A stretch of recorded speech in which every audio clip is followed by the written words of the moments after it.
So this guy is a guy named Bob McKim, and he was a creativity researcher in the 60s and 70s, and also led the Stanford design program. And in fact, my friend and IDEO founder David Kelly, who's out there somewhere, studied under him at Stanford. And he liked to do an exercise with his students where he got them to take a piece of paper and draw the person sat next to them, their neighbor, very quickly, just as quickly as they could. And in fact, we're going to do that exercise right now. You all have a piece of cardboard and a piece of paper. It's actually got a bunch of circles on it. I need you to turn that piece of paper over. You should find it's blank on the other side. Okay? And there should be a pencil. And I want you to pick somebody that sat next to you. And when I say go, you've got 30 seconds to draw your neighbor, okay? So, everybody ready? Okay? Off you go. You've got 30 seconds. You better be fast. Come on, those masterpieces.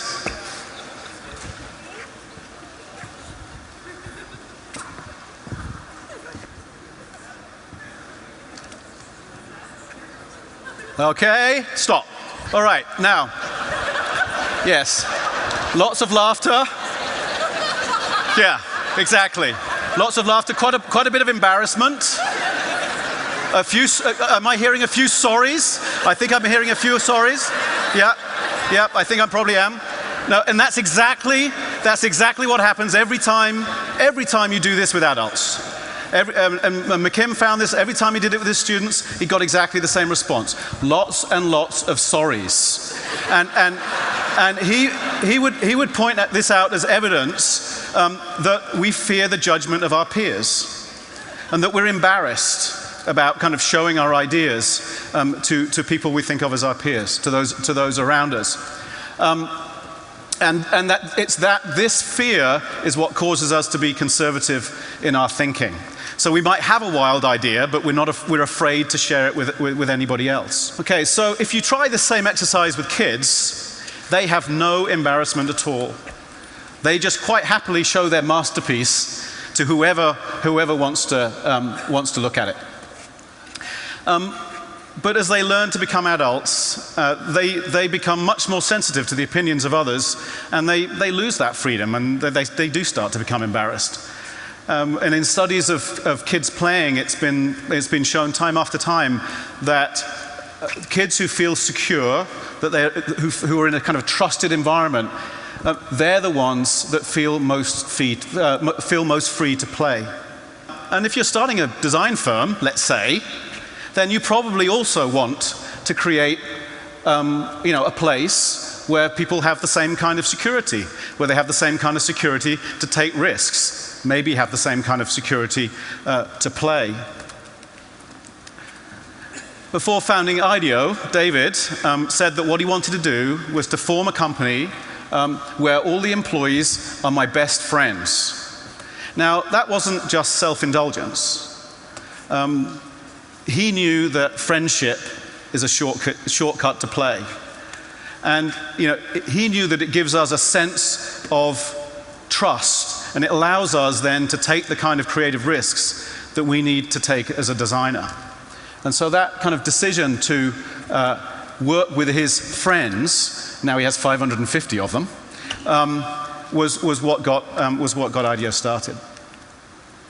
And our studios, I think many creative workplaces today, are designed to help people feel relaxed, familiar with their surroundings, comfortable with the people that they're working with.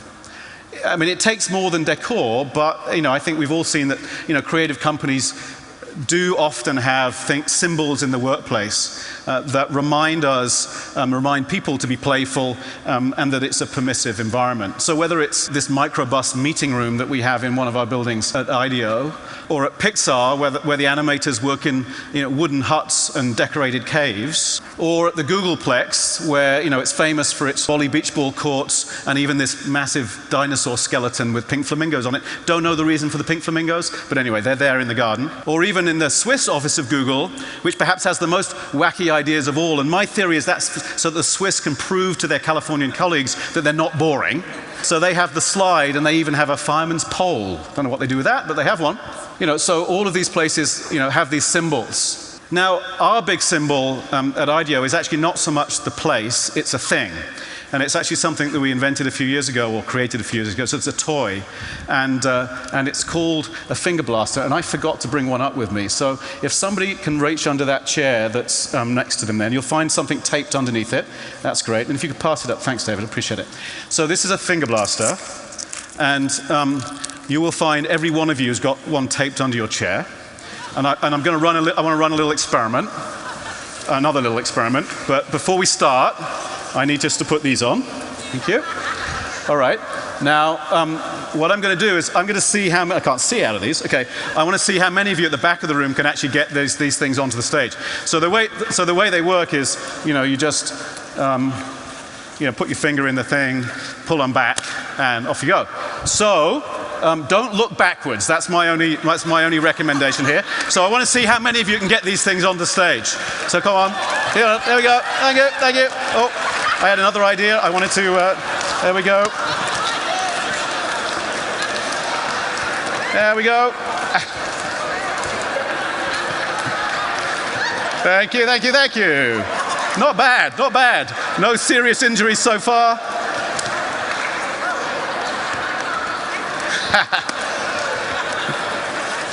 Oh, wow, they're still coming in from the back there. They're still coming in. Some of you haven't fired them yet. Can you not figure out how to do it or something? It's not that hard. Most of your kids figure out how to do this in the first 10 seconds when they pick it up. All right. This is pretty good. This is pretty good. Okay. All right, let's, well, I suppose we better clear these up out of the way, otherwise I'm going to trip over them.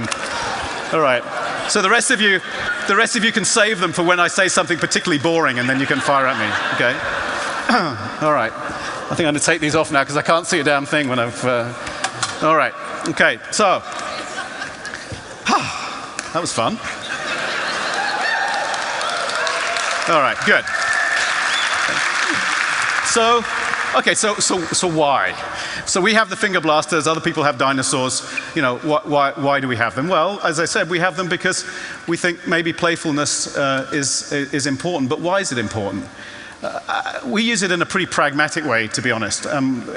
We think playfulness helps us get to better creative solutions, helps us do our jobs better, and helps us feel better when we do them. Now, an adult encountering a new situation, when we encounter a new situation, we have a tendency to want to categorize it just as quickly as we can.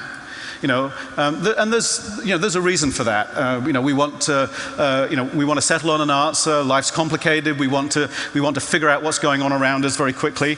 I suspect actually that the evolutionary biologists probably have lots of reasons why we want to categorize new things very, very quickly. I mean, one of them might be, when we see this funny stripy thing, is that a tiger just about to jump out and kill us, or is it just some weird shadows on the tree? We need to figure that out pretty fast. At least we did once. Most of us don't need to anymore, I suppose. This is some aluminum foil, right? You use it in the kitchen. That's what it is, isn't it? Of course it is. Of course it is. Well, not necessarily.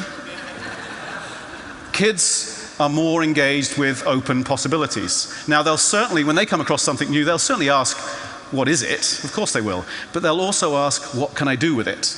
And, the more creative of them might get to a really kind of interesting example. And this openness is the beginning of exploratory play. Any parents of young kids in the audience? Must be some. Yeah, thought so. So we've all seen it, haven't we? We've all told stories about how on Christmas morning, our kids end up playing with the boxes far more than they play with the toys that are inside them. And from an exploration perspective, this behavior makes complete sense because you can do a lot more with boxes than you can do with a toy. Even one like, say, Tickle Me Elmo, which, despite its ingenuity, really only does one thing. Whereas boxes, offer an infinite number of choices. So again, this is another one of those playful activities that as we get older, we tend to forget and that we have to relearn. So another one of Bob McKim's favorite exercises is called the 30 circles test. So we're back to work. You guys are going to get back to work again. You'll turn that piece of paper that you did the sketch on back over, and you'll find those 30 circles printed on the piece of paper. And so it should look like this. You should be looking at something like this. So what I'm going to do is I'm going to give you a minute, and I want you to adapt as many of those circles as you can into objects of some form. So, example, you could turn one into a football, or another one into a sun. All I'm interested in is quantity. I want you to do as many of them as you can in the minute that I'm just about to give you. So, everybody ready? Okay? Off you go.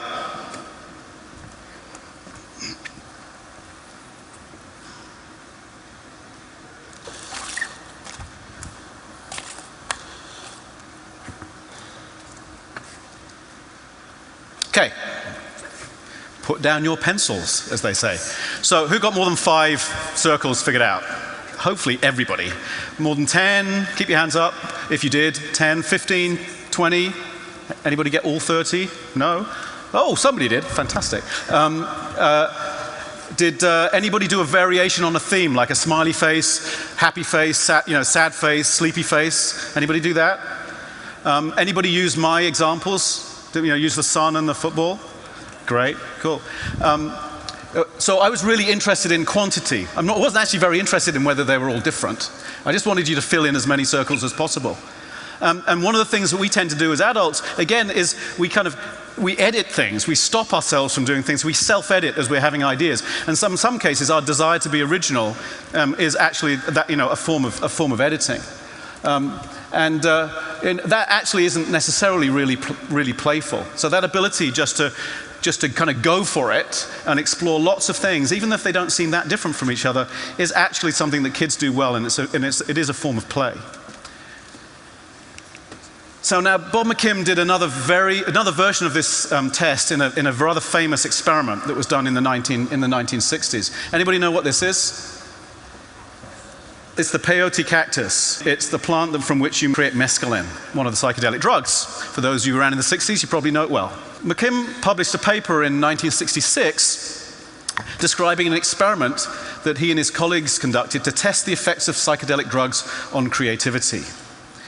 So he picked 27 professionals. They were, engineers, physicists, mathematicians, architects, furniture designers even, artists. And he asked them to come along one evening and bring a problem with them that they were working on. He gave each of them some mescaline and had them listen to some kind of nice, relaxing music for a while. And then he did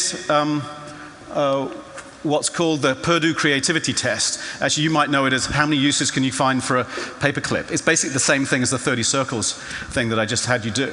Now, actually, he gave the test before the drugs and after the drugs to see what the difference was in people's sort of facility and speed with coming up with ideas. And then he asked them to go away and work on those problems that they'd brought.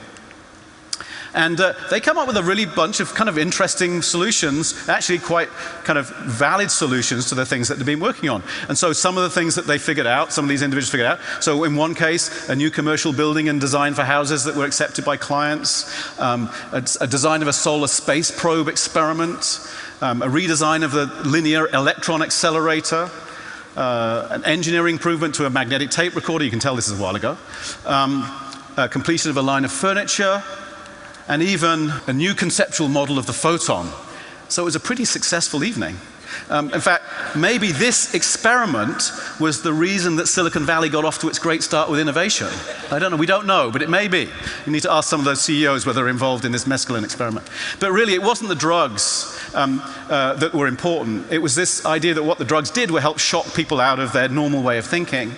And getting them to kind of forget the adult behaviors that were getting in the way of their ideas. But it's hard to break our habits, our adult habits. At IDEO we have our brainstorming rules written on the wall, edicts like defer judgment or go for quantity, and somehow that seems wrong. I mean, can you have rules about creativity? Well, it sort of turns out that we need rules to help us break the old rules and norms that otherwise we might bring to the creative process. And we've certainly learned that over time you get much better brainstorming, much more creative outcomes when everybody does play by the rules. Now, of course, many designers, many individual designers, achieve this in a much more organic way. I think the Eameses are wonderful examples of experimentation. And they experimented with plywood for many years without necessarily having one single goal in mind. They were exploring, following what was interesting to them. And they went from designing splints for wounded soldiers coming out of World War II and the Korean War, I think. And from this experiment, they moved onto chairs, and through constant experimentation with materials, developed a wide range of iconic solutions that we know today, and eventually resulting in, of course, the legendary lounge chair. Now, if the Eames had stopped with that first great solution, then we wouldn't be the beneficiaries of so many, wonderful designs today. And of course, they used experimentation in all aspects of their work.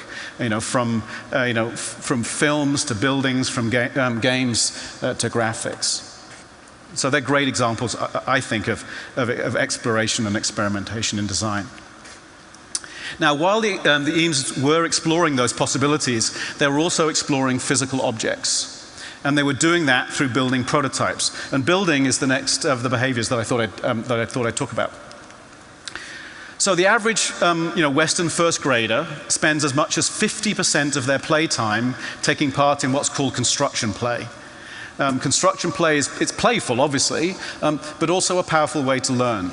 When play is about building a tower out of blocks, the kid begins to learn a lot about towers. And as they repeatedly knock it down and start again, learning is happening as a sort of byproduct of play. It's classically learning by doing. Now, when David Kelly calls this behavior, when it's carried out by designers, thinking with your hands. And it typically involves making multiple low-resolution prototypes very quickly, often by bringing lots of found elements together in order to get to a solution. One of his earliest projects, the team was kind of stuck, and they came up with a mechanism by hacking together a prototype made from a roll-on deodorant. Now, that became the first commercial computer mouse for the Apple Lisa and the Macintosh. So they kind of learnt their way to that by building prototypes. Another example is a group of designers were working on a surgical instrument with some surgeons, and they were meeting with them. They were talking to the surgeons about what it was they needed with this device. And one of the designers ran out of the room and grabbed a whiteboard marker and a film canister, which is now becoming a very precious prototyping medium, and a clothespin, taped them all together, ran back into the room, and said, "You mean something like this?" And the surgeons could grab hold of it and said, "Well, I want to hold it like this or like that." And all of a sudden, a productive conversation was happening about design around a tangible object, and in the end, it turned into a real device. And so this behavior is all about quickly getting something into the real world and having your thinking advanced as a result. At IDEO, there's a kind of a back to preschool feel sometimes about the environment. The prototyping carts, filled with colored paper and Play-Doh and glue sticks and stuff. I mean, they do have a bit of a kindergarten feel to them. But the important idea is everything's to hand, everything's around. So when designers are working on ideas, they can start building stuff kind of whenever they want. They don't necessarily even have to go into some kind of formal workshop to do it. And we think that's pretty important. And then the sad thing is, although preschools are full of this kind of stuff, as kids go through the school system, it all gets taken away. They lose this stuff that kind of facilitates this sort of playful building mode of thinking. And of course, by the time we get to the average workplace, maybe the best construction tool we have might be the Post-it note. It's pretty barren. But by giving project teams and their clients, whoever they're working with, permission to think with their hands, quite complex ideas can go from spring into life and go right through to execution much more easily. This is a nurse using a very simple, as you can see, kind of plasticine prototype, explaining what she wants out of a portable information system to a team of technologists and designers that are working with her in a hospital. And just having this very simple prototype allows her to talk about what she wants in a much more powerful way. And of course, by building quick prototypes, we can get out and test our ideas with consumers and users much more quickly than if we're trying to describe them through words. But what about designing something that isn't physical? Something like a service or an experience, something which exists as a series of interactions over time. Instead of building play, I think this can be approached with role play.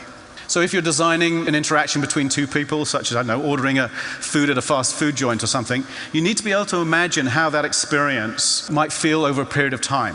And I think the best way to achieve that and get a feeling for any flaws in your design is to act it out. So we do quite a lot of work at IDEO trying to convince our clients of this. They can be a little skeptical. I'll come back to that. But a place, I think, where the effort is really worthwhile is where people are wrestling with quite serious problems. Things like, education or security or finance or health. And this is another example in a healthcare environment of some doctors and some nurses and designers acting out a service scenario around patient care.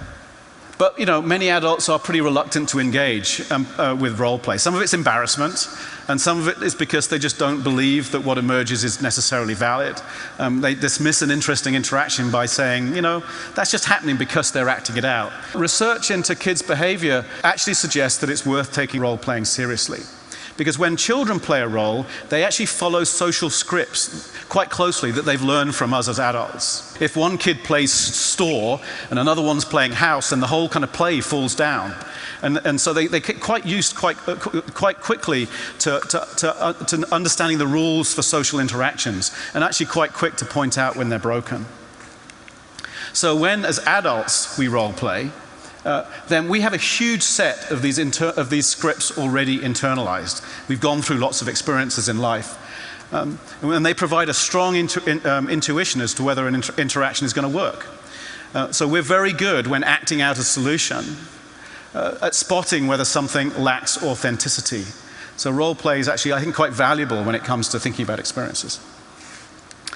Another way for us as designers to explore role play is to put ourselves through an experience which we're designing for, and kind of project ourselves into an experience. So here are some designers who are trying to understand what it might feel like to sleep in a kind of confined space on an airplane. And so they grabbed some very simple materials, you can see, and did this kind of role play, this kind of very crude role play, just to get a sense of what it would be like for passengers if they were kind of stuck in quite small places on airplanes. This is one of our designers, Christian Simsarian, and he's putting himself through the experience of being an ER patient. Now, this is in a real hospital, in a real emergency room. One of the reasons he chose to take this rather large video camera with him, because he didn't want the doctors and nurses thinking that he was actually sick and sticking something into him that he was going to regret later. So anyhow, he went there with this video camera, and it was kind of interesting to see what he brought back, because when we looked at the video when he got back, we saw 20 minutes of this.